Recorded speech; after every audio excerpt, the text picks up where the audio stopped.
Hello, good evening everybody. Welcome back to the book narration of the book Everyone Has a Myth to Tell. It is a wonderful sunny evening. I'm really enjoying the sun.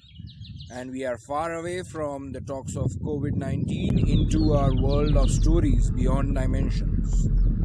So in a story, we are in a place where the Mahabharata has just ended. Duryodhana blasted the Brahmastra and there was a big nuclear explosion. It crossed across skies and crossed across the atmosphere in order to create a mushroom in outer space. And that is when triptamites from the planet of Tryptamine saw life on Earth for the first time. They had been researching, but now they were sure. So now the whole story gets mixed with mythology and aliens from another dimension. But our aliens are not like the normal aliens. These are spiritual aliens. They want to spread spirituality and learn more about meditation. As of now, they just want to bring Earth into a state of peace. They want to stop war and they want to spread peace and tranquility. I don't know what day it is of the quarantine. I have lost track of days, but this is chapter 12 of the book Everyone Has a Myth to Tell, written by me, published by Himalayan publications. So here we go.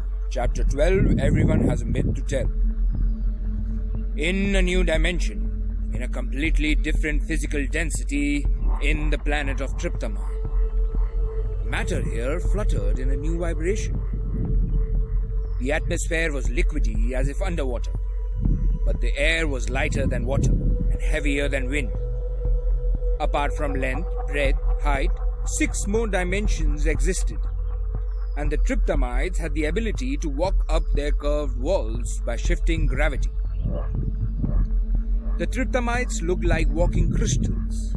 Their body was fragmented out of a different matter altogether. A tranquil expression blossomed constantly on their peaceful faces.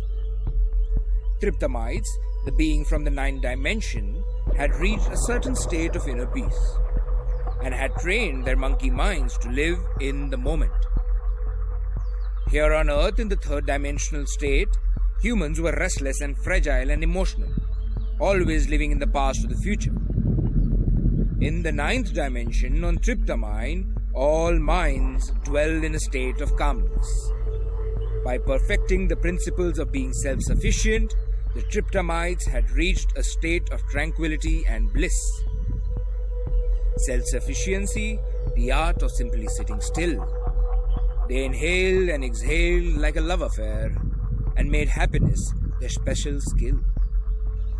These heavenly beings from Tryptamite could not stand the war on planet Earth.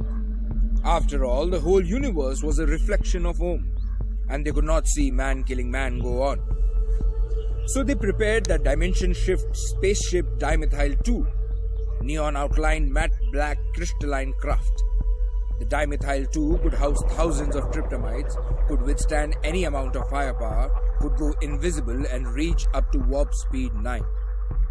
The Tryptamites prepared a message of peace, a message of meditation. They knew the art of sitting still and wanted to teach the humans so that they could get over the petty wars and evolve into the higher dimensions. They wanted to liberate the Earthlings from their sufferings and wanted to show them the pure state of ever-prevailing bliss. Somewhat on the grounds of Shiva's meditative revolution, the Tryptamites prepared to go to Earth with the proposal of moksha. Sometime after the war of Mahabharata was over, the Dimethyl 2 landed on planet Earth, outside the Bharat capital Kapilavastu, a city below the Himalayan foothills. After landing, the star spaceship sent out 3 vibrations to initiate a conversation process. They spoke in vibration, it was their language.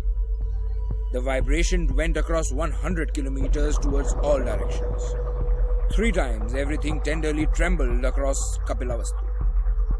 King Suddhodana's palace shook due to the vibration released from Dimethyl 2. He could see his candle sway in the rhythm. Everyone got frightened. They did not know what had happened. Conch shells echoed, drums were beaten, and red alert was declared. The elephants, the chariots, and the whole army reached the ground where the starship Dimethyl was parked. The humans did not know that the extraterrestrials wanted to talk peacefully. The tremble of that vibration was alarming enough for them. Their inner fears had led them to believe that the ETs had come down to harm them or loot them or make them slaves.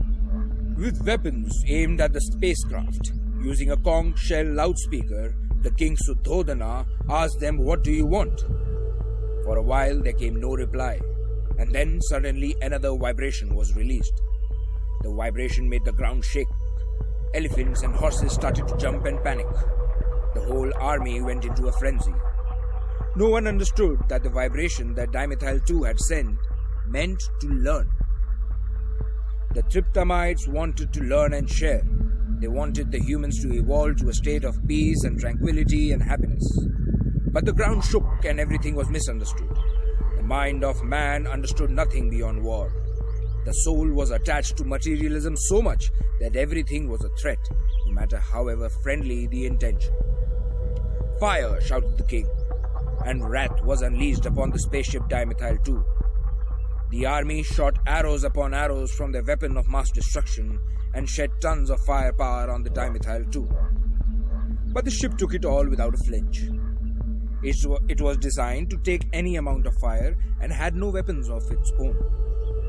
The alien ship simply sat and took all the fire drained down at it from the humans. The triptamites discussed amongst themselves. They knew that the third dimension Earthlings had taken their presence in an unfriendly fashion. They sent out another vibration saying, "Stop, we have come in peace," and the earth shook more and horses fell. The king ordered plasma weapons now. Unstoppable laser beams tried to tear down the black spaceship, but nothing happened to Dimethyl-2. It was evident that there was a communication gap here. It was well understood that the people of Earth did not want to talk or learn from each other. In order to initiate conversation here, there had to be some common grounds of culture and language. And as of now, there was none. So the triptamites decided to go back and not enrage the Earthlings anymore. They lifted their starship and entered magnetic warp speed to leave the atmosphere of Earth in less than 10 seconds. And the people back at Earth celebrated with joyous pomp and show their victory over the new arrived alien spaceship. King Suddhodana's name spread across the country as the greatest warrior ever, and he started to take pride in the fact that he was the one who shooed the aliens away.